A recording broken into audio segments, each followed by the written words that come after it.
sur le podcast Enfance en Nature, le podcast qui parle d'éducation en plein air. Je m'appelle Claire et chaque semaine, je reçois ici un ou une pédagogue qui nous partage son expérience en matière d'éducation hors des murs. Famille, professeurs des écoles, éducateurs, animatrices.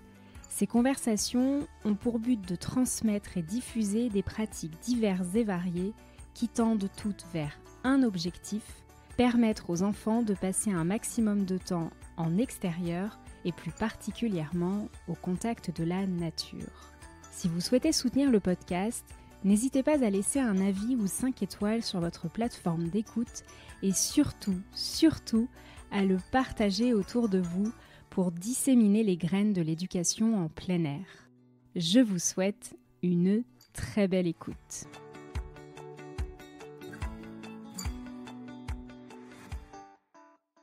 Aujourd'hui, je vous propose un échange avec Élise, éducatrice de jeunes enfants, qui a été l'une des premières en France à parler de l'éveil par la nature des tout-petits, d'abord au sein d'un réseau de crèches, puis à travers des conférences et des formations qu'elle anime aujourd'hui. Dans son livre Jouer avec la nature paru en 2016, Élise partage aux familles et aux professionnels de la petite enfance sa vision de l'éveil par la nature, enrichie de nombreuses approches pédagogiques dont elle s'inspire. Dans cet échange, Élise raconte son parcours, ses réflexions, ses observations, et elle nous rappelle surtout qu'à partir de choses simples, nous pouvons offrir aux enfants l'opportunité de grandir dans l'émerveillement et le plaisir. J'ai été enchantée d'échanger avec Élise sur ces sujets et j'espère que son expérience viendra nourrir votre réflexion autant qu'elle a nourri la mienne. Je vous souhaite une très belle écoute. Bonjour Élise. Bonjour Claire, merci de m'accueillir. Écoute, je suis très heureuse de te recevoir aujourd'hui sur le podcast. Moi aussi. En matière d'éveil à et par la nature des jeunes enfants, tu es aujourd'hui une référence en France. Oh là là, ça me fait toujours bizarre quand on me dit ça. Ouais, mais ton nom ressort un peu partout quand même, il faut le dire. Je me rends pas compte. Alors, je sais pas si tu as pris le temps d'écouter quelques épisodes du podcast. Oui. Bon, la question qui revient chaque semaine que je pose à toutes mes invitées porte sur les souvenirs d'enfance en nature. Alors Élise, c'était quoi toi, ton rapport à la nature, au vivant, lorsque tu étais enfant ?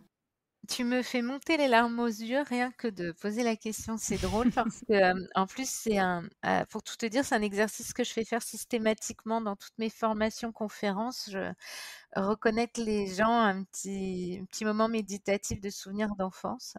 Et j'ai souvent autour du cou, dans une petite boule en verre, une fleur de pissenlit. Parce que moi, mon souvenir d'enfance, c'est ça, c'est d'être assise dans l'herbe chez ma grand-mère à souffler sur toutes les fleurs de pissenlit pour les faire s'envoler. Et en fait, j'ai eu la chance de vivre mon enfance et ma jeunesse à Provins, qui est une ville médiévale, donc qui est entourée de nature et de vieilles pierres, et autant d'histoire que de nature. Et ma grand-mère paternelle, qui venait de la campagne provinoise autour, quand elle s'installe en centre-ville à Provins, avait fait quelque chose de totalement original, mais ça lui ressemblait. Elle avait reconstitué une espèce de mini-ferme à l'arrière de sa maison en plein centre-ville. Et il y avait des poules, des lapins, un potager, les escargots, les tourterelles. Et j'ai eu la chance du coup de passer mes après-midi et de grandir dans cette maison entre ville et campagne.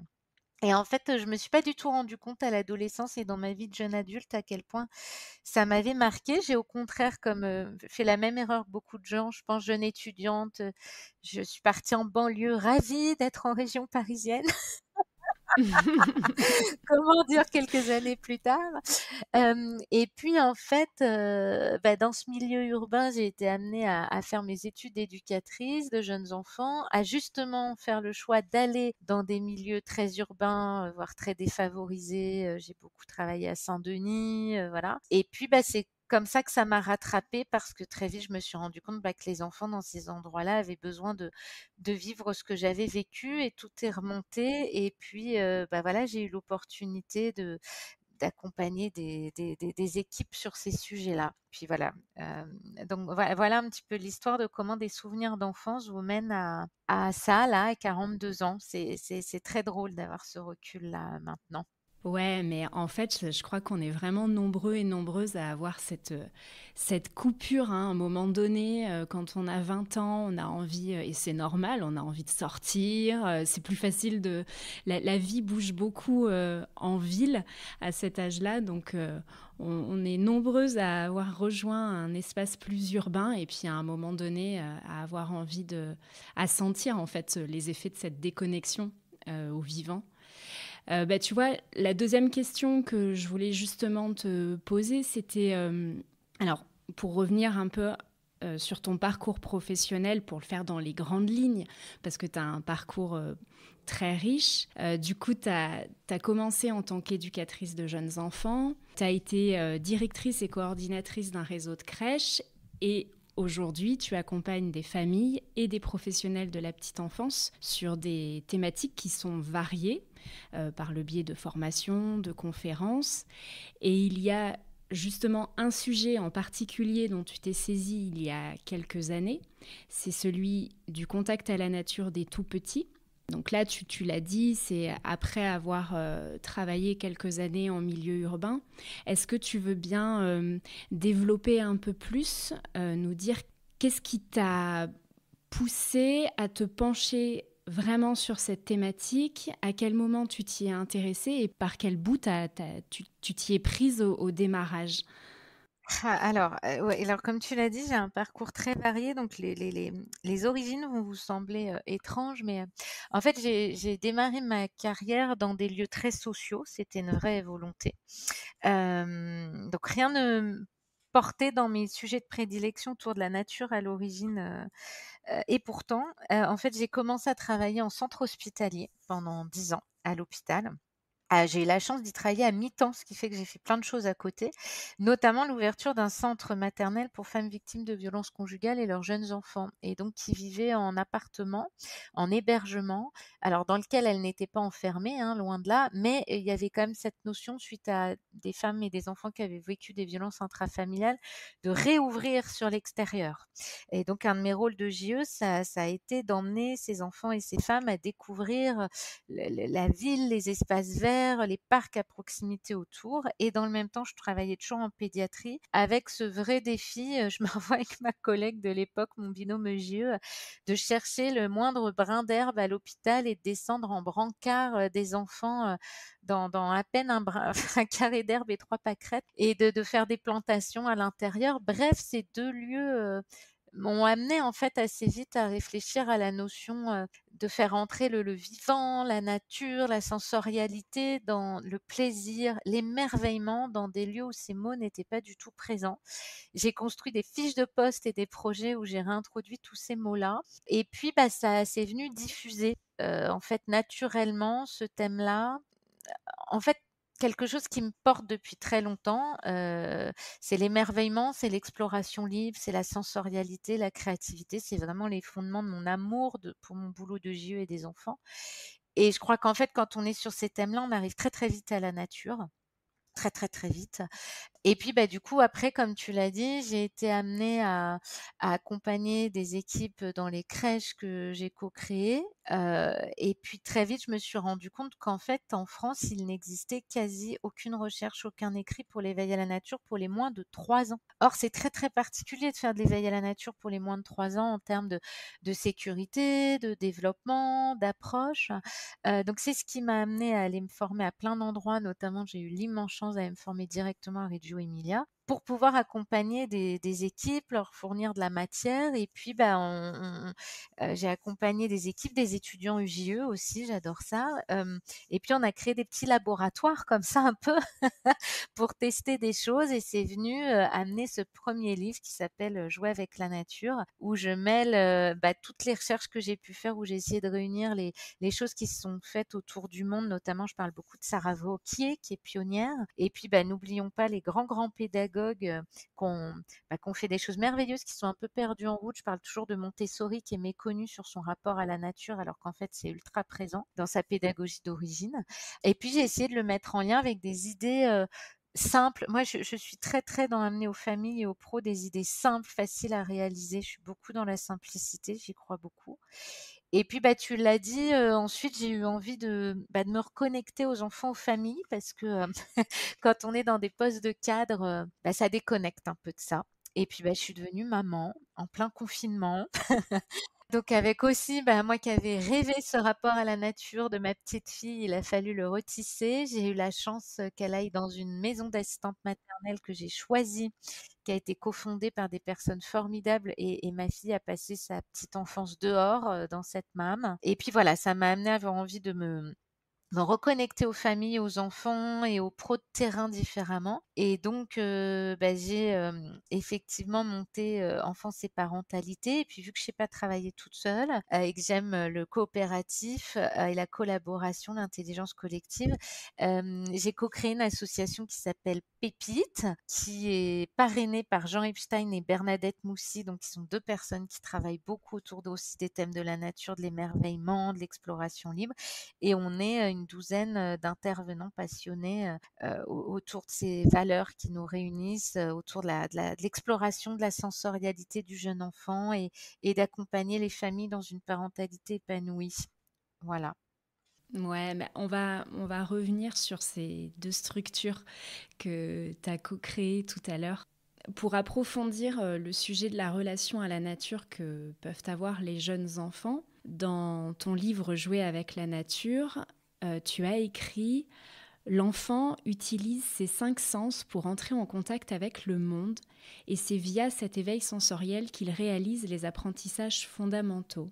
Est-ce que tu veux bien expliquer plus en détail la place qu'occupent les sens dans le développement de l'enfant durant ses premières années de vie? Avec plaisir. As-tu 3 heures devant sur le sujet. Pourquoi je te dis ça en riant? Parce qu'en fait, tu vois, quand on tire le fil de la nature, je me suis passionnée sur la sensorialité et la nature et il y a un autre thème qui est très présent dans ma vie en ce moment, c'est l'inclusion, notamment d'enfants en situation de handicap et en fait, je travaille aussi beaucoup les 5 sens qui pour moi est une formidable porte d'entrée, de l'inclusion. Donc les 5 sens et la nature, on les retrouve partout. Alors, en fait, là, j'ai rien inventé, hein. C'est Piaget qui nous parle de l'intelligence sensorimotrice et comment le jeune enfant va, les premières années, découvrir le monde avec les 5 sens et son corps en mouvement, hein. Montessori appelait ça l'intelligence en mouvement.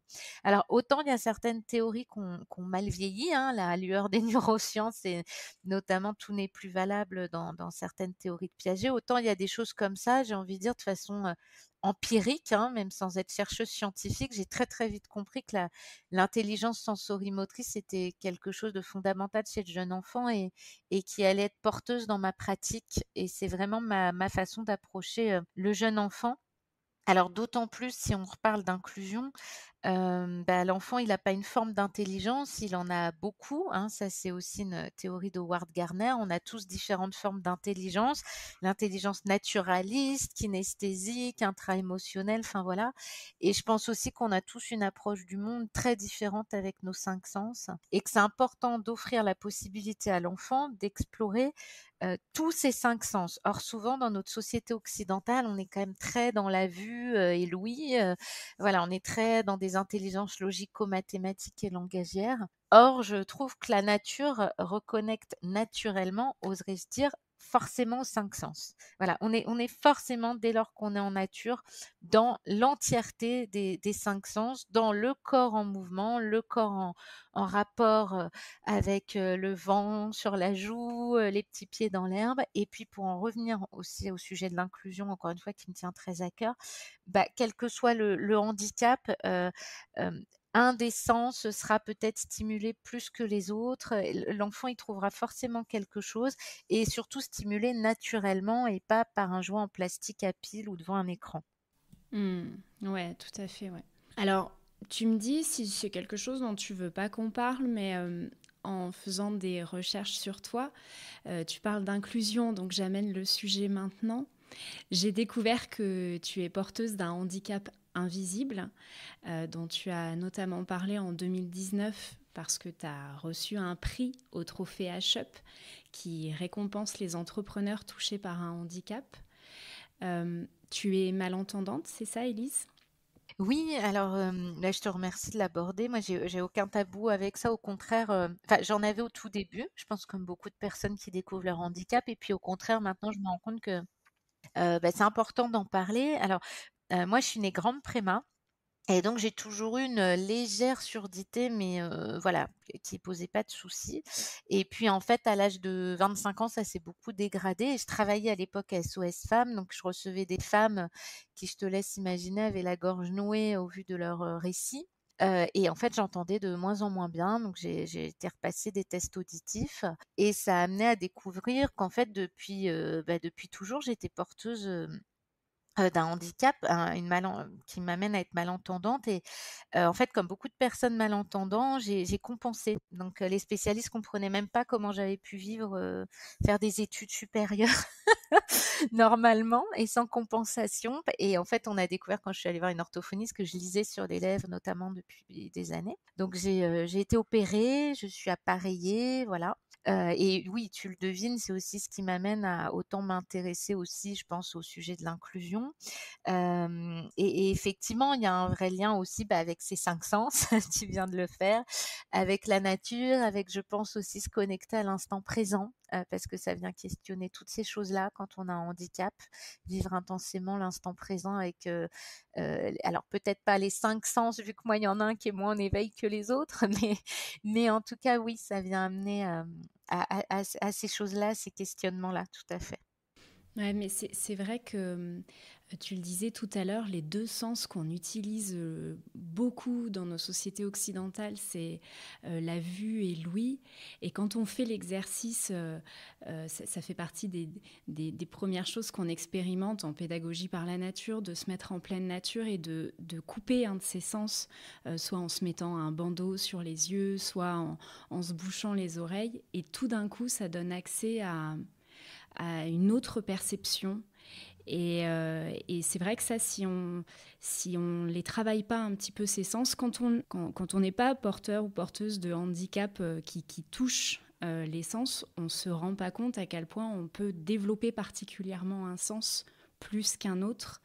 Et du coup, de faire ces petites expérimentations, bah, ça permet d'aller développer ses sens et c'est hyper intéressant. On parle des enfants, mais chez les adultes aussi, c'est très chouette à se rendre compte voilà, qu'il y a des sens qu'on utilise beaucoup et d'autres moins. Et pourtant, en termes de ressenti, c'est tout aussi fort et ça fait du bien. Je parle notamment du toucher dans la nature, prendre le temps d'aller poser ses mains sur un tronc d'arbre, sur de la mousse, qu'on le fasse à 8 ou 40 ans, ça procure des choses qui sont hyper apaisantes, qui font du bien. Et je crois que le meilleur exemple, c'est le sens de l'odorat. Mm. Qui pourtant est notre sens, le plus développé à l'origine chez l'homme préhistorique, pour notre survie, hein, et qui est rattaché vraiment au cerveau archaïque et pourtant je l'observe au quotidien, c'est le sens qu'on fait le moins développer aux enfants. On les adultes à l'heure actuelle invitent très peu les enfants à sentir, à porter les choses à leur nez. Voilà, on va plus facilement dire à un enfant: «Regarde» que «Sens avec, ton nez». Voilà, alors c'est aussi ça qui m'a amenée, tu vois, à m'intéresser à la relaxation, au yoga pour enfants. Donc je suis certifiée aussi en relaxation et yoga pour enfants et c'est la nature, hein, en fait, qui m'y a amenée parce que, en yoga pour enfants, on travaille beaucoup de postures, autour, des plantes, des animaux. Mais pourquoi je fais ce lien? Parce que, dans l'introduction de mes séances de yoga pour, enfants, je fais toujours travailler, respirer par le nez, le souffle et des exercices autour des 5 sens. J'ai la fleur des 5 sens et essayer que les enfants se connectent avec, quelle est, ta sensation au toucher, au moment où on se parle? Qu'est-ce que tu entends autour de toi? Voilà et on se rend compte que c'est quelque chose qui est parfois très absent du quotidien des enfants, plus grand cette connexion aux 5 sens, alors que pour revenir à ta question d'origine, elle est naturellement présente chez les tout petits. Sauf qu'on se rend compte que notre société nous amène tout doucement à nous déconnecter de ce sensoriel et donc effectivement, moi, une de mes démarches, c'est d'amener les adultes à prendre conscience de ça et accompagner les enfants à rester connectés à ce sensoriel, notamment par, quelque chose qui est, vraiment le mot le plus présent, je crois, dans ma pratique, qui est l'émerveillement. Voilà, je crois que l'émerveillement dans ma pratique, il réunit, et cette notion de nature et d'exploration libre et d'instant présent, et de sensorialité. Voilà, pour moi, c'est le fil rouge qui réunit tout ça. Parmi les pédagogies sur lesquelles tu t'appuies pour favoriser cette relation enfant-nature, il y en a une qui n'a encore jamais été évoquée sur le podcast, c'est l'approche Reggio. Alors, tu as passé du temps du coup à Reggio Emilia. Contrairement à d'autres approches telles que Freinet ou Montessori, l'approche Reggio, elle est moins connue en France, bien qu'elle se tente quand même elle tend à se développer, notamment au sein des structures petite enfance. En tout cas, c'est l'impression que j'ai plus que à l'école, auprès des plus grands. Est-ce que tu veux bien nous présenter un peu cette approche en précisant notamment la place qui occupe la nature? Alors avec grand plaisir, parce que j'en parle toujours avec beaucoup de passion. C'est effectivement, je pense, pour moi l'approche qui illustre le plus, mes valeurs. Alors déjà, je te remercie de parler d'approche parce qu'effectivement, alors moi, le mot m'échappe encore parfois. Je dis parfois encore pédagogie Reggio, mais c'est une erreur. Ils tiennent beaucoup à ce qu'on parle d'approche parce qu'effectivement, contrairement à d'autres pédagogies ou méthodes, il y a quelque chose de très, très ouvert à Reggio dans la façon dont on peut se saisir de quelque chose qui est presque plus de l'ordre de l'approche pédagogique et d'une certaine vision de l'enfant. Alors, je reprends l'historique. Quand on dit Reggio, l'approche Reggio, en fait, ça vient du nom d'une ville, Reggio Emilia, en Italie, qui a fondé cette approche suite à la Seconde Guerre mondiale. C'était un coin très résistant, et donc quand les hommes résistants sont partis combattre le fascisme et le nazisme, les femmes sur place ont créé les premières structures collectives. Et puis au retour de tout ça, à la sortie de la guerre, il y a eu toute une réflexion à Reggio Emilia sur comment faire pour que tout ceci ne se reproduise pas, comment lutter pour que ce fascisme ne revienne pas au pouvoir et comment faire pour faire perdurer l'expérience là de ces familles qui s'étaient réunies pour garder collectivement leurs enfants dans des valeurs communes. Et ça a amené à cette réflexion sur cette approche là portée par toute une ville, toute une région. Et leur réponse a été, si on offre à l'enfant du beau, de la créativité, de la nature, de l'exploration libre, eh bien ça donnera des enfants libres de réfléchir par eux-mêmes et de créer le monde autrement. Et puis cette approche, elle a été développée dans les années 60 par un instituteur psychologue, Loris Malaguzzi, qui a vraiment amené, voilà, tout le rayonnement de l'approche à travers le monde. Alors, ce que tu le soulignes, c'est une approche méconnue en France, sauf que quand on va à Reggio, dans lequel maintenant il y a un centre, de recherche international, de conférences, où on peut vivre les ateliers, c'est des bus entiers, hein, qui débarquent chaque jour. L'approche Reggio, elle est célèbre, il y a même certains pays où elle est même presque plus connue que l'approche Montessori. Alors les fondements de l'approche Reggio, donc je l'ai dit, c'est l'exploration libre avant toute autre chose et c'est ce qui fait un peu le fil rouge entre tous les fondements, c'est-à-dire mettre à disposition de l'enfant, du matériel adapté, intelligent, voilà, mais dont il va pouvoir se saisir, par lui-même en toute sécurité, mais avec créativité. Là-bas, ils appellent ça, j'adore ce terme, des provocations. Ça veut dire qu'on va un peu mettre en scène quelque chose va provoquer quelque chose chez l'enfant, mais dont on n'est pas maître en tant qu'adulte. Donc, ça va provoquer des questionnements, de la curiosité, une action motrice, sensorielle ou rien du tout. Et ça, faut aussi l'accepter. Ensuite, un des fondements, c'est aussi la beauté, l'esthétique, c'est-à-dire qu'il y a une vraie recherche à Reggio, d'offrir aux enfants quelque chose qui amène à prendre soin de son environnement. Moi, j'ai été très marquée par leur cantine en école maternelle où il y a les petites nappes, les les petits bouquets sur chaque table et chaque enfant met la table, en prend soin, enfin voilà. Il y a cette notion d'enfant citoyen au cœur de la ville avec, la notion de conseil municipal d'enfants a tout son sens là-bas et les enfants ont une vraie place de citoyen. Et puis, bah, voilà, il y a ce fondement, enfin, il y a la créativité, pardon, avant que je te parle de la nature plus en profondeur. Alors, dans chaque école et crèche radio, il y a ce qu'on appelle un ateliériste, c'est-à-dire des artistes. Alors, c'est très varié, hein, ça peut être des gens qui travaillent dans le numérique, comme une violoncelliste ou un danseur. L'idée, c'est pas d'apprendre une technique artistique aux enfants, mais c'est d'amener, encore une fois, cet autre regard sur le monde et que les enfants transforment le monde par leur créativité. Et puis, il y a, voilà, tu l'as amené évidemment le sujet qui nous intéresse, la nature qui est au cœur de tout cela, qui est posée comme troisième enseignant, hein, au sein de Reggio.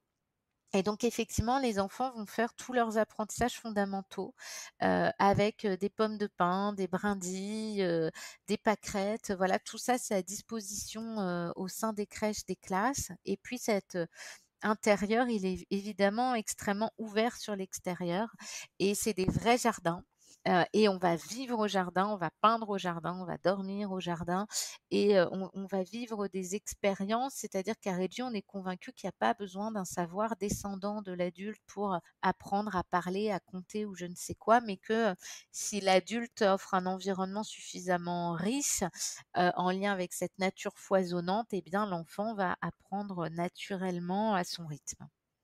Mais je te remercie pour cette présentation. Tout à l'heure, tu disais que tu aimais bien les choses simples, les activités simples à mettre en place. Est-ce que tu veux bien donner quelques exemples de provocations pour donner des idées, par exemple, de ce à quoi ça peut ressembler? Alors, bah, celle qui est sur la couverture de mon livre, qui est simplissime mais extraordinaire, c'est, de prendre un miroir, alors si possible incassable, hein, et vous allez le poser dehors. Déjà, rien que ce miroir-là, on va pouvoir vivre 1000 choses, faire se refléter les rayons du soleil, observer son visage avec le soleil qui se reflète au-dessus, jouer avec les ombres des feuilles dans les arbres. N'oublions pas que les choses aussi qui paraissent aussi simples que ça sont en fait, des propositions merveilleuses pour les enfants. Et puis, on peut effectivement aller un petit peu nourrir ce type de provocation, proposition. On peut, aller peindre, sur ce miroir et la peinture sur miroir, c'est une expérience magique parce que, bah, cette surface de peinture va se transformer avec la lumière, avec l'oiseau qui passe au-dessus de nos têtes et qu'on n'aurait pas vu le nez sur une feuille. Et puis on peut aussi faire de la pâte à modeler sur ce miroir dehors. Donc l'intérêt de faire de la pâte à modeler sur un miroir, c'est que l'enfant va aussi voir ses mains manipulées, qu'il va avoir à portée de main des pâquerettes, une brindille, un caillou qui vont être des choses beaucoup plus intéressantes à faire entrer en interaction avec cette pâte à modeler que toujours des couteaux en plastique. Qu'on va pouvoir peut-être même parfumer, cette pâte à modeler avec, les brins de menthe qu'il y a dans le potager. On va pouvoir texturiser cette pâte à modeler avec quelques grains de sable. Voilà, ça ouvre un champ des perspectives énorme. Ça, c'est une première idée et puis ensuite, oui, je pense, tu me parlais de mes souvenirs d'enfance tout à l'heure. Je vais t'en raconter un autre. J'ai eu la chance de grandir dans un grand jardin, familial et je me revois passer des heures jusqu'à ce que la nuit tombe, hein, avec une bassine, un morceau de bois, de l'eau et y mettre, des cailloux, des feuilles, voilà, j'appelais ça ma soupe de sorcière, mais voilà, ça s'est transformé maintenant avec les enfants que j'accompagne en soupe de végétaux et bah, aller dehors avec ne serait-ce qu'un saladier. Alors moi, je vous conseille le saladier transparent parce que comme ça, on voit ce qu'il y a à l'intérieur. Des écumoires, une passoire, des pinces, des cuillères, voilà. N'achetez surtout rien en plastique, on a tout ce qu'il faut dans la cuisine, des boules à thé, voilà. Et puis on va aller tout simplement se poser dehors avec l'enfant et lui, il va aller chercher, les brins d'herbe, les pâquerettes, les plumes, et puis, des cailloux et puis des pommes de pin et il va se passer des choses magiques parce qu'on va pouvoir comparer, ce qui flotte pas et puis cette pomme de pin, il va se passer des choses dans l'eau parce que mouiller la pomme de pin, elle va pas avoir la même réaction que sèche. Voilà et ça c'est vraiment on va travailler la motricité fine, avec ce qu'on peut transvaser, avec les pinces, voilà. Ça, c'est des ateliers qui peuvent sembler simplissimes et pourtant on est dans des apprentissages fondamentaux. Alors quand je parle d'apprentissage, je tiens beaucoup à insister sur cette phrase de Jean Epstein, «L'enfant ne joue pas pour apprendre, mais il apprend parce qu'il joue». je la refais une deuxième fois parce que l'enfant ne joue pas pour apprendre, mais il apprend parce qu'il joue. Donc moi, quand je parle d'apprentissage, c'est jamais un apprentissage, qui est voulu par un adulte sachant, qui ferait descendre un savoir à l'enfant. Quand je parle d'apprentissage, c'est on est bien dans l'esprit absorbant de Montessori et l'enfant crée lui-même ses propres apprentissages parce que l'adulte a fourni un environnement suffisamment riche et sécurisant pour que l'enfant absorbe naturellement, de son environnement, ses propres apprentissages. Ouais, mais tu vois, c'est aussi pour ça que tu disais qu'à chaque début de formation, tu invites les personnes à réfléchir à leurs souvenirs d'enfance. Et voilà, moi, c'est une question que j'affectionne aussi particulièrement. Quand on réfléchit à ces souvenirs-là, c'est là qu'on mesure la dimension qu'occupait le jeu, et notamment le jeu libre. Et tout comme toi, moi, dans le jardin de ma grand-mère, on avait, alors à l'époque, on avait beaucoup de dinettes en plastique, mais sans qu'on nous les montrait. On prenait avec mes cousins et mes cousines la dinette, et alors on dépouillait franchement les rosiers de ma grand-mère, mais en fait on prenait les pétales de rose et on en faisait des parfums, et on s'éclatait à faire ça pendant des heures, et on ne nous l'avait pas montré, juste il y avait la dinette qui était là. Alors par mimétisme, c'était un moyen de faire de la cuisine, de faire de la popote, et on adorait ça. Et là, oui, c'est là qu'on se rend compte le plaisir, l'émerveillement qu'on pouvait ressentir quand on va chercher ça. On le ressent encore aujourd'hui, et à quel point c'était riche pour l'enfant qu'on était, quoi. Mmh. Mais à ce sujet-là, tu vois, j'ai des anecdotes très touchantes parce que, dans mes formations, je parle évidemment, des mud kitchen, donc les cuisines avec de la boue, autrement dit des dinettes dehors et effectivement récupérer, des vieux moules à gâteaux, à muffins, des casseroles, voilà et puis, aller permettre aux enfants de faire de la tambouille avec de la boue, des cailloux, voilà. Donc ça, c'est quelque chose que j'évoque évidemment. Et bien régulièrement, j'ai des gens qui ont les larmes aux yeux et c'est toujours très touchant. Je vis toujours des choses très émouvantes, j'adore mon métier, parce qu'ils se rendent compte ça fait remonter des souvenirs de: «Oh, mais oui, je faisais ça chez ma tata à la campagne», voire même j'ai des choses merveilleuses de même au pied de la cité, de la tour de la cité, la vieille casserole avec le petit carré d'herbe, ça marche aussi. Et des prises de conscience qu'on ne le fait pas nous-mêmes avec, les enfants, nos enfants de cette génération. Voilà, c'est que ça, c'est le genre d'atelier, enfin, de jeu surtout, qui s'est un peu perdu en route alors qu'on se rend compte que c'est des jeux qu'on a tous au fond de nous, en fait, dans nos souvenirs d'enfance. Donc c'est ces petits cailloux-là, oui, qu'il faut continuer à aller, semer. Et en plus, qui sont hyper simples à Oui. proposer, quoi. Ça demande pas grand-chose.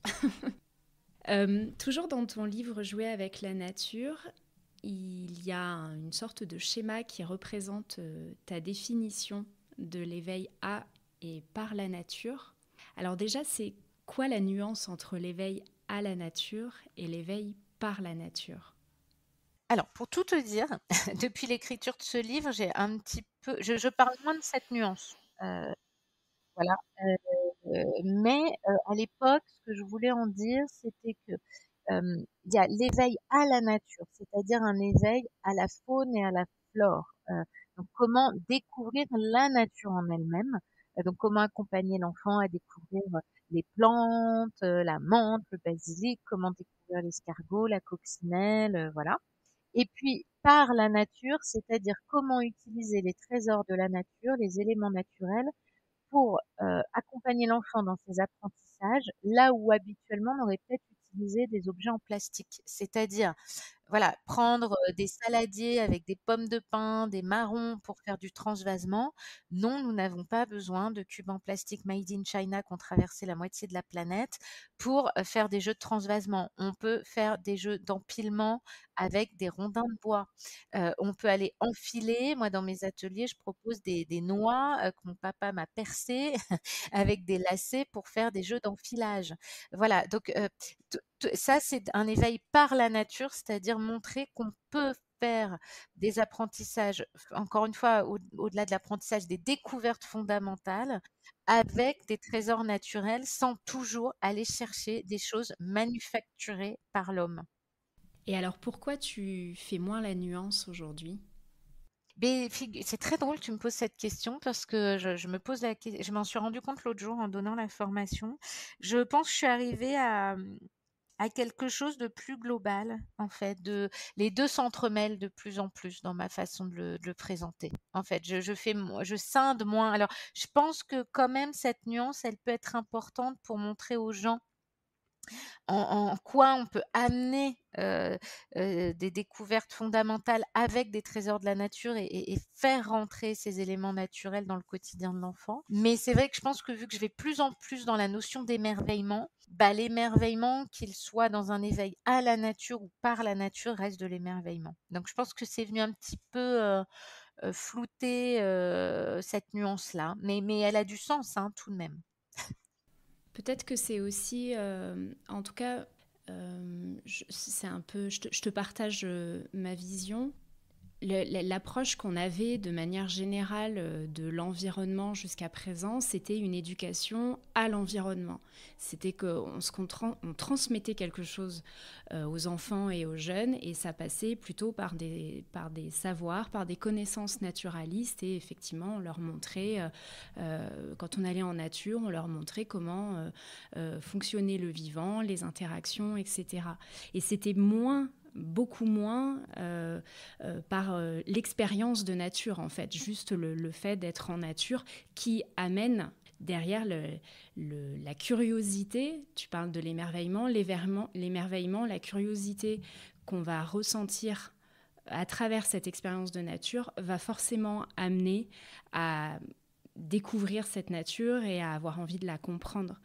Et c'est vrai que la nuance, je trouve, elle permet du coup, de donner la place à l'éveil par la nature et le fait que voilà le fait d'être en nature, il y a pas enfin ça passe pas nécessairement par de l'apport par de la transmission de connaissances et par le fait de comprendre absolument ce qui se passe autour de nous. Alors, bah, tu viens d'évoquer quelque chose qui est l'introduction de la plupart de mes interventions. Alors moi, je prends toujours comme exemple pour illustrer ce que tu viens de dire, l'ours sur sa banquise. C'est-à-dire qu'on a en France, amené toute une génération où, vers, 6, 7, 8, 10 ans, on leur disait: «Bon, surtout, faut que tu coupes l'eau, sinon», je caricature à peine, hein, «sinon l'ours sur sa banquise, il va mourir». Je vais dire, je fais un raccourci, mais c'est quasi ça qu'on a dit à des enfants. Alors bien sûr qu'il faut apprendre à nos enfants à couper l'eau, la lumière, enfin c'est pas mon propos. Mais mon propos est de dire comment des enfants qu'on a déconnectés de la nature pendant plusieurs années, où on les a pas amenés à jouer, à prendre plaisir, avec émerveillement dans cette nature, peuvent ensuite prendre plaisir à en prendre soin. Et d'autant plus quand on leur donne des exemples de quelque chose d'aussi abstrait, et éloigné de nous, que, un ours, sur sa banquise. Et donc ça m'a vraiment amenée à réfléchir au fait qu'effectivement, comme tu le dis, en fait, la base d'une vraie éducation à la nature, et c'est pour ça que mon livre s'appelle «Jouer avec la nature», elle se joue là. C'est si dès tout petit, avec ses 5 sens en éveil, avec émerveillement dans le lien à l'adulte, parce que ça aussi c'est un truc très important pour moi. C'est que l'éducation à la nature, elle se bâtit dans un lien à l'adulte de plaisir partagé. Voilà. Et donc je pense, je suis convaincue que, si on amène une éducation à la nature trop tardive et qui n'a pas été dans le plaisir dès la petite enfance, on se trompe. Et ça mène notamment, à ce phénomène d'éco-anxiété aussi, hein, que les psychologues, disent que de plus en plus, ils ont des consultations d'enfants et d'ados, pour des phénomènes d'éco-anxiété, donc d'angoisse liée, à toutes les inquiétudes, là, liées, à l'avenir de notre planète, ce qui est quand même très nouveau et très récent. Alors certes, on a de quoi être inquiet, mais moi je suis assez convaincue que si on amenait beaucoup plus de notions de plaisir et d'émerveillement autour de la nature, on aurait moins d'éco-anxiété, parce que cette nature, elle serait aussi identifiée comme quelque chose dans lequel on prend, du plaisir. Et il y a des biologistes qui nous disent très bien: «On ne peut sauvegarder que ce qu'on a appris à aimer». Et donc, ce qu'on a appris à aimer, c'est ce avec quoi on s'est connecté dès la petite enfance, dans du jeu avec passion, avec un adulte avec lequel on se sent en sécurité, avec lequel on s'émerveille. Mm. Et c'est la raison qui fait que dans ton livre notamment, tu expliques le lien entre cet éveil à la nature et la préservation de l'environnement qui arrive plus tard. Mais effectivement, c'est en étant tout petit, plongé dans cette nature, comme tu le dis si bien, qu'on apprend à l'aimer et du coup, derrière, qu'on a forcément envie de la préserver, quoi. Eh ben, alors pour revenir à une de tes premières questions, c'est vrai que le schéma que je mets dans mon livre, il peut sembler étonnant. C'est-à-dire que j'explique qu'en fait, pour moi, la première étape qui va amener des enfants à être dans la préservation de l'environnement plus tard, c'est la sensorialité. Alors ça peut sembler très étonnant hein, de faire ce lien entre préservation de l'environnement et sensorialité, mais je suis fondamentalement convaincue dans mes tripes qu'effectivement, si on n'a pas permis un tout petit de prendre du plaisir, ces 5 sens en éveil dans la nature, on aura beaucoup plus de difficultés à l'emmener ensuite dans un respect de cette nature. Et que ça part de cette exploration avec ses 5 sens et son corps en éveil, pour aller vers des découvertes un peu plus nourries ensuite par l'adulte, voilà, avec les propositions dont on a parlé. On peut amener à des propositions, ludiques liées à des éléments naturels, et que c'est ça qui va amener cette curiosité spontanée de l'enfant que l'adulte va pouvoir nourrir et c'est bien ça, cette curiosité qui a été nourrie, qui va se transformer en un émerveillement, en un enthousiasme qui amènera l'enfant à naturellement respecter son environnement et avoir envie de le protéger. Tout à fait, je suis complètement d'accord avec toi. Élise, pour revenir sur ton parcours professionnel, tu as commencé à en parler tout à l'heure. Aujourd'hui, tu t'investis dans 2 projets, l'un qui est entrepreneurial et l'autre associatif. Pour commencer, est-ce que tu veux bien nous parler de ta structure enfance et parentalité que tu as créée fin 2022 ?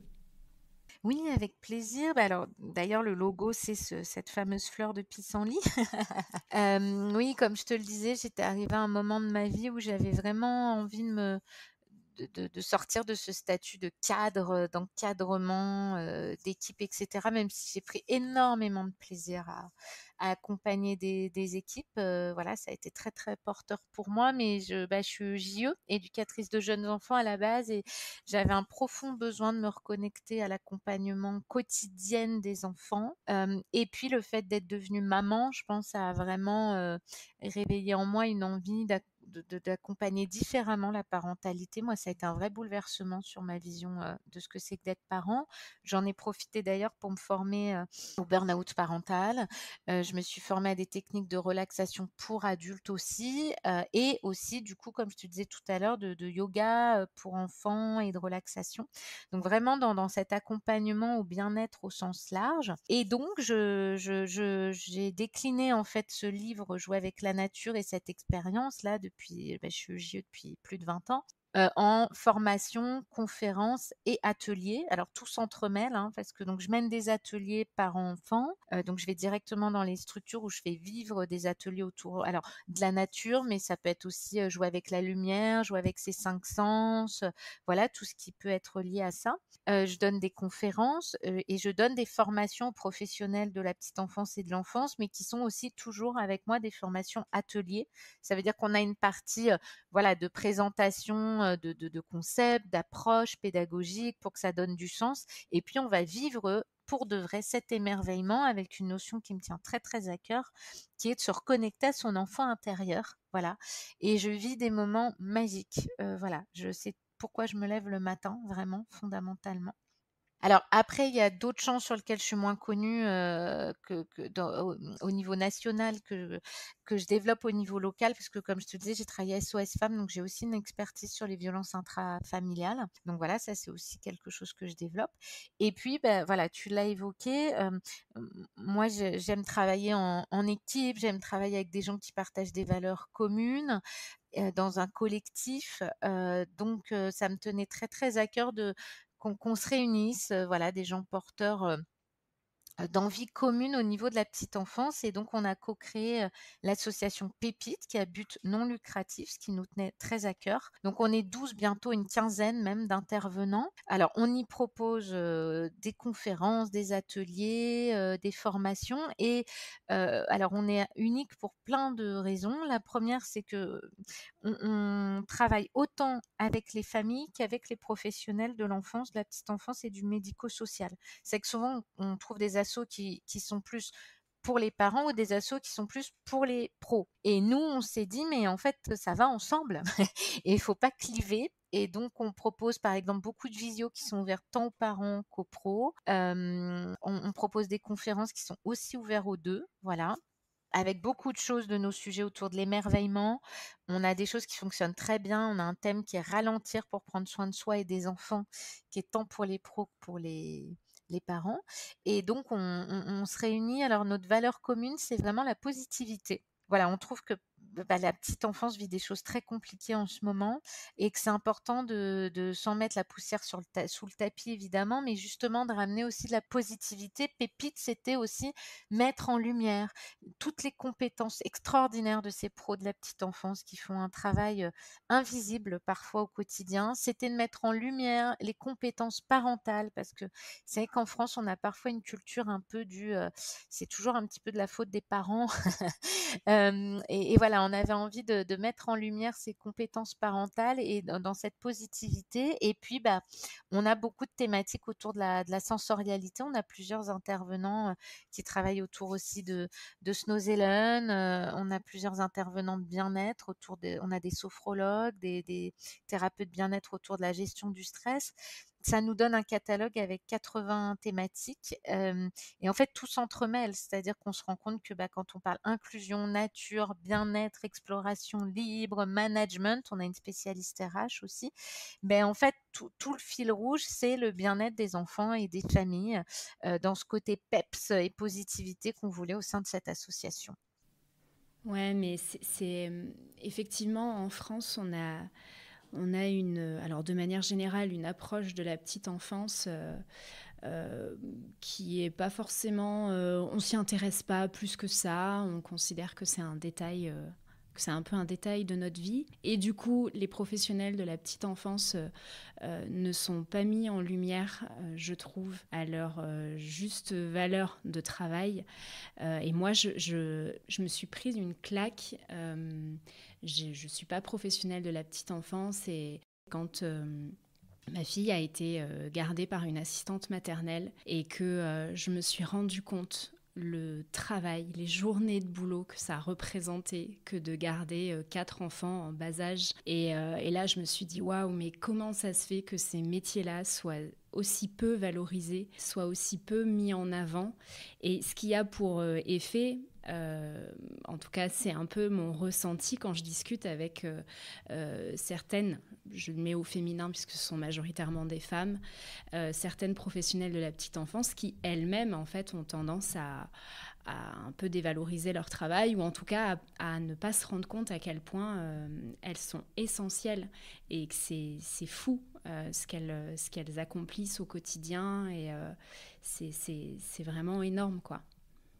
C'est un de nos fondements à Pépite. Voilà, comme je te dis, d'où ce nom, Pépite. Alors, PEPS aussi, PEP pour parents, enfants, pros, c'était vraiment cette notion d'aller valoriser tous ces adultes qui accompagnent les enfants avec bienveillance et puis d'outiller. Voilà, les compétences, elles sont là, l'envie est là. Et nous, on essaye pour revenir au thème de la nature, un peu on sème des petites graines. Moi, j'adorais JE à la base, éducatrice de jeunes enfants, c'est des jardinières d'enfants, l'historique de mon métier. Mais moi, j'adore cette analogie avec semer des petites graines et puis voir ce qui pousse, voilà. Prendre soin de l'enfant comme d'une plante. Et c'est vrai que voilà, l'association, c'est vraiment ça, c'est aller semer nos petites graines, donner des outils avec passion. Alors, ce qui est très important pour nous, alors pourquoi, voilà, justement, il y a et ce projet entrepreneurial et associatif. En fait, on est tous entrepreneurs réunis au sein de l'asso parce que on a tous cette envie de continuer à être sur le terrain. ça veut dire que voilà, on n'est pas des intervenants formateurs ou conférenciers déconnectés, des familles, des enfants et des pros de terrain. On a tous des projets de terrain et on accompagne tous des enfants et des pros au quotidien. Et en fait, c'est voilà, c'est nos expériences, nos outils qui fonctionnent et qu'on teste, c'est ça que je voulais évoquer. C'est notamment moi ce que je dis toujours, c'est que voilà, ce que j'essaye de transmettre dans mes livres, mes conférences ou mes formations, ce sont des outils éprouvés, testés pour de vrai et que je réajuste et que je réévalue et que je réinvente en permanence. Ben, on peut faire le pont entre ce qu'on disait tout à l'heure, ce qui est valable pour les expériences de nature et le fait qu'on ressent et on vit la nature quand on y est, quand on expérimente des choses avec elle. C'est valable voilà, pour les ateliers, pour le terrain. Quand on se déconnecte de ça, effectivement, derrière, progressivement, le risque, c'est de perdre du sens et puis aussi de manquer de recul sur son approche. Elle peut être très riche au départ avec tout ce qu'on a pu vivre sur le terrain, mais s'il s'écoule des années pendant lesquelles on n'est plus que dans la transmission sans soi-même expérimenter, je trouve que c'est un peu dommage. Donc je comprends tout à fait ce besoin-là. Élise, on arrive à la fin de notre échange. Jouer avec la nature, là, on a beaucoup parlé des enfants, mais du coup, aujourd'hui, tu accompagnes des adultes aussi. Alors, on a parlé, l'un des outils qui est intéressant, c'est de se reconnecter à son enfant intérieur. Est-ce qu'il y a d'autres choses que tu vas solliciter chez les adultes, que tu vas réveiller chez eux pour leur donner envie à leur tour de jouer avec cette nature? Parce que quand on accompagne des enfants en nature, c'est important de le vivre soi-même aussi. On parlait de la posture et de l'accompagnement des enfants. Elle est primordiale si on est juste là pour dire sortez et puis que soi-même on la vit pas, on va avoir du mal à savoir à ressentir ce que vivent aussi les enfants. Alors, est-ce que tu as d'autres choses que tu sollicites chez les adultes? Bah, alors déjà, tu viens de souligner quelque chose de très important, c'est attention à la notion d'injonction. Effectivement, ça se décrète pas, de dire aux gens, «Sortez dehors, faites un potager», voilà. Si ça prend pas sens, sur pourquoi c'est important tant pour l'enfant que l'adulte d'être dehors, de mettre les petites mains dans la terre et les grandes mains, si ça prend pas sens, ça ne sert à rien. Donc effectivement, c'est déjà faire attention à cette notion d'injonction. Donc moi, un de mes premiers leviers, c'est aussi de reposer, les bienfaits de la nature. Je le dis toujours en intro de mes interventions, on va beaucoup c'est une évidence pour tout le monde que, le sommeil, l'alimentation, le jeu, c'est des fondements du développement du jeune enfant. Et moi, je suis toujours très inquiète qu'on ait retiré de ces fondements la nature. Et donc j'explique aux professionnels, mais qu'en fait, s'il y a pas de nature, le jeu, la santé, le sommeil, l'alimentation, tout ça, ça fonctionne pas pareil et ça fonctionne moins bien. Donc c'est vrai qu'un des premiers leviers, il va être, de redonner du sens aux bienfaits de cet éveil à la nature, que ça soit pour les pros et les parents, hein, d'ailleurs, avec des sources chiffrées, hein, à la clé. Ça va aussi être de déconstruire des idées reçues parce qu'il y a énormément de représentations et d'idées reçues sur, bah, le risque que l'enfant attrape froid, tombe malade dehors, se salisse, qu'il y ait des bactéries dans la terre, voilà, qu'il se blesse en jouant avec des bâtons. Donc ça, c'est, je passe toujours beaucoup de temps à accompagner, ces peurs-là. Alors je les écoute avec beaucoup de bienveillance. Encore une fois, l'idée, c'est pas d'être dans l'injonction de, «Faut pas avoir peur» ou «Mais non madame, il tombera pas malade». Voilà, pourquoi il y a ces peurs? Pourquoi il y a ces freins? Voilà, donc je passe toujours beaucoup de temps à lever ces freins et puis, bah, les outils que j'utilise, on vient d'en parler en fait, hein. C'est amener les adultes à prendre conscience que, la nature, c'est bon pour les enfants, mais c'est aussi bon pour eux et que ça va aussi les aider à se reconnecter à un autre rythme, à ralentir. Enfin moi, c'est vraiment un terme que j'emploie beaucoup, beaucoup en ce moment. notre société n'est pas du tout adaptée au rythme de l'enfant, ni même d'ailleurs des adultes qui les accompagnent. Et la nature, elle amène naturellement à ralentir, à se reconnecter à quelque chose de plus lent. J'amène les professionnels à vivre l'instant présent, et pas seulement mettre les enfants dans le jardin. Je les alerte toujours sur cette notion de on sort les enfants dans le jardin, un peu comme, je leur mets toujours une image du chien qu'on emmène se promener dehors une fois par jour. Voilà, il y a un peu ce côté, cette historique hygiéniste en France, on sort les enfants pour leur faire prendre l'air frais, après on les rentre. Attention à le vivre, les 5 sens en éveil, à aller chercher la fourmi, observer les nuages. Et donc mon levier, c'est de les amener à vivre aussi, eux, pleinement ce moment-là. Voilà. Eh ben, merci beaucoup, Élise, pour Merci à toi, tout Claire, de ça. ta confiance, de ces belles questions qui m'ont fait cheminer, me questionner. Merci beaucoup. Eh ben, j'étais ravie de discuter de tout ça avec toi. Et est-ce qu'il y a des actualités, des choses que tu as envie de partager avant qu'on se quitte? Alors n'hésitez pas, à aller visiter notre site, Pépite, à l'association Pépite, qui est basée à Lagny-sur-Marne, mais on se déplace dans toute la France. Là, dans les actualités, moi, sur mes réseaux sociaux, je mets très souvent les actus. Alors sur le thème «Jouer avec la nature», l'actualité, c'est que, on a créé une formation qui s'appelle aussi, «Jouer avec la nature», mais de façon inclusive, puisqu'on a un projet dans l'association Pépite qui est les petits liens de l'inclusion. On a été subventionné par la Dryade Île-de-France et donc on peut offrir des choses gratuites autour du thème de l'inclusion. Et donc le 26 juin, à la Maison de l'Autisme, on offre gratuitement une formation sur la nature inclusive. Voilà. Et puis j'ai d'autres, on a aussi des visios, les petits liens de l'inclusion, qui sont aussi gratuites, et je vais proposer des choses autour de bacs sensoriels, des 5 sens, voilà, des choses liées à mes thèmes de prédilection. Mais j'ai aussi d'autres collègues qui vont proposer des choses autour de la sensorialité, plus autour de Snowzellen. Donc voilà, n'hésitez pas à aller découvrir ce beau projet. Trop bien. Bah écoute, je mettrai de toute façon les liens en description de l'épisode. Comme ça, les gens qui sont intéressés pourront le retrouver tout de suite. À bientôt, Élise. À bientôt, merci encore Claire. Au revoir. Au revoir. Merci à toutes et à tous pour votre écoute. J'espère que cette discussion vous a plu et qu'elle éveille en vous une certaine curiosité pour l'éducation en plein air, voire même, peut-être, une envie de militer pour qu'elle se répande davantage. Pour en savoir plus sur mon invité du jour, je vous invite à vous rendre sur le site pédagogieduvivant.fr. Vous y trouverez toutes les infos à son sujet, ainsi que ses recommandations. Sur ce, je vous donne rendez-vous la semaine prochaine pour un nouvel épisode, et d'ici là, n'oubliez pas, sortir, ça ne doit être que du kiff. Allez, ciao ciao, à bientôt.